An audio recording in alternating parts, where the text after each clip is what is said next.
First chapter, first module is Introduction to AML and Financial Crimes, right?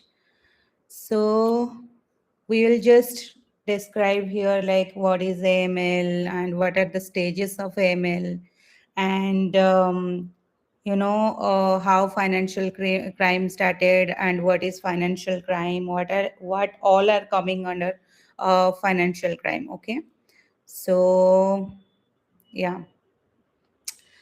So as you know that you have already described in our first demo class that financial crime is nothing but it is involving illegal activities into financial system to generate, conceal or use illicit funds. So mainly fraudsters or money launderer, they just deposit all the black money to the financial system, either maybe through bank or any NBFC who deals with cash, and they deposit that, and then they just withdraw that in other form. Like there are different stages which we cover in later part of it.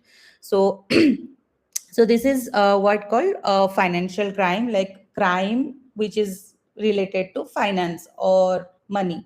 Okay, so, examples here I have given as money laundering, terrorist financing, fraud, bribery and corruption, sanctions violations, tax evasion. Okay, even tax evasion is considered as financial crime. Okay, and bribery and corruption, if somebody, keeping bribery for any work or anything, like not bribery, like giving small amount of money, so it's like it includes everything which includes a big amount of money. And sanctions violation, like if US, for example, US who has mainly almost all the regulations is controlled by US mostly. So if they have selected few countries or few individuals or few industries that they are coming under sanctions list, so if you are just not following it, and you are doing trade, or you are just dealing with them in business or something, then they can charge you for that, or they can like how in Russia here in example. So US told that nobody should do trade with Russia, right? So if once, like if India is getting oil from Russia, so it should give more tax, or it means that India has done some violation or something, so they can charge India for for that sanction violation. So for almost all countries are part of these sanctions, like OFAC members, like all are part of, and all are obligated to just to meet their standard. Okay, so yeah, so all these things will be covered, and terrorist financing will also be covered here.